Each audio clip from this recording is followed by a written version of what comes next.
उसमें आश्वासन दिया था कि 100 दिन में महंगाई को कम करेंगे। फिर बार बार करीबन 17 से 18 बार प्रधानमंत्री के कार्यालय ने और कांग्रेस की सरकार ने पेट्रोल और डीजल के दाम क्यों बढ़ाए हैं? मैं आशा करूंगा कि प्रधानमंत्री जी देश की स्थिति को गंभीरता से लें और पेट्रोल के दाम बढ़ाए हैं उसको वापस करें।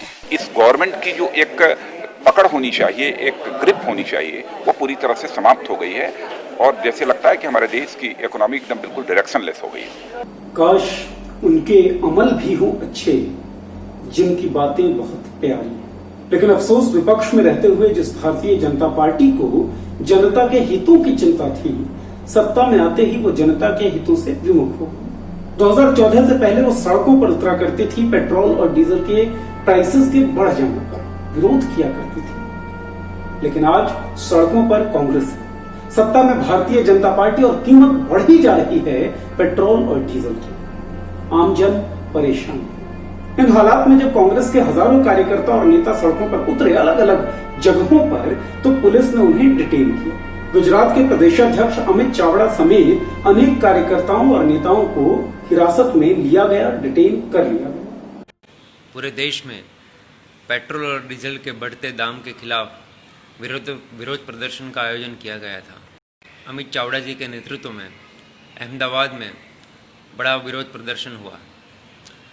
अहमदाबाद पुलिस द्वारा गुजरात कांग्रेस के हमारे सभी साथियों को अरेस्ट करके अहमदाबाद के नगरवाला पुलिस स्टेडियम में रखा गया।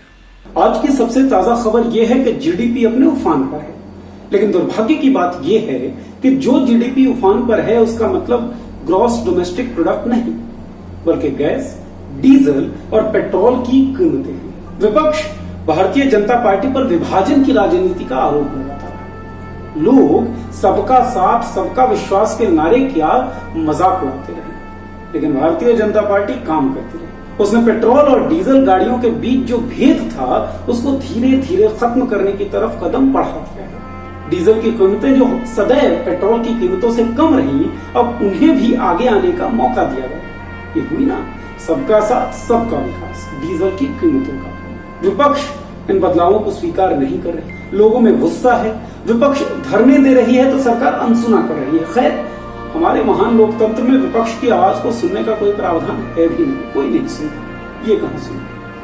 फिर जब मजदूरों के हितों को लेकर विपक्ष ने बात उठाई, उसे अनसुना कर दिया गया, तो पेट्रोल और डीजल की कीमतों पर सरकार को घेरने वाली आवाज को सरकार कैसे सुने?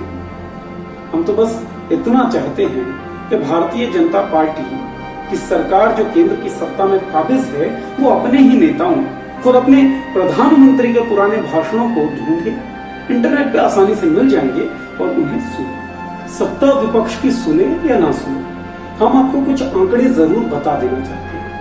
देश में जब कोरोना महामारी के कारण लॉकडाउन लगाया गया, उस समय पेट्रोल की जो औसत कीमत थी देश के अंदर, वो थी 69 रुपए और 60 पैसे। वही डीजल की औसत कीमत थी 62 रुपए 30 पैसे। और आज यानी कि 29 जून को दिल्ली में पेट्रोल 80 रुपए 43 पैसे और डीजल 80 रुपए 53 पैसों के हिसाब से मिल रही है।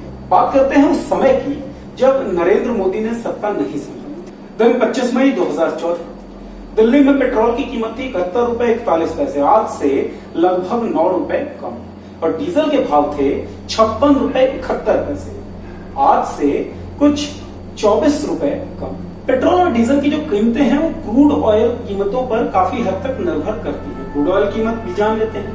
2014 में जब मोदी सरकार सत्ता में नहीं आई थी, तब क्रूड ऑयल मिल रहा था $110.72 प्रति बैरल, जबकि जून 2020 में इसकी कीमत है $38.49 प्रति बैरल। यानी कि क्रूड ऑयल, कच्चे तेल की कीमत लगातार कम हुई, लगातार गिरी, वो भी सिग्निफिकेंटली गिरी।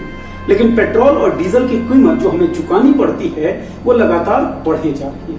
इसका कारण क्या है? पेट्रोल और डीजल की जो कीमतों का निर्धारण होता है उसमें क्रूड ऑयल की कीमत, रिफाइनिंग और प्रोसेसिंग की कीमतें, एक्साइज ड्यूटी जो सेंट्रल गवर्नमेंट लगाती है, और वैल्यू एडेड टैक्स जो कि अलग अलग स्टेट्स लगाते हैं, वो जुड़ जाती है। और इन सब के जुड़ने के बाद जो प्राइस बनता है, डीलर के कमीशन को जोड़ने के बाद भी वो प्राइस हम पेट्रोल पंप पर चुकाते हैं। अब एक और जानकारी हम आपको देना चाहते हैं। प्रोसेसिंग, रिफाइनिंग और ट्रांसपोर्टेशन के बाद पेट्रोल और डीजल की कीमतें होती हैं 24.62 और 26.04। पेट्रोल पंप पर हम जो कीमत चुकाते हैं उसमें इन कीमतों का लगभग 220% जुड़ जाता है। कुल कीमतों का लगभग 69% हिस्सा टैक्स का होता है। अगर अन्य देशों की हम बात करें तो अमेरिका 19%, जापान 47%, यूके 62% और फ्रांस 63% टैक्स अपने नागरिकों से वसूलता है। समझने वाली बात यह है कि हम अधिक देश में राष्ट्र के निर्माण में इतनी कीमत तो हम चुका सकते हैं। पैसों का क्या है, आती जाती रहती है। और वैसे भी शेर को पालने का शौक सस्ता थोड़ी होता है।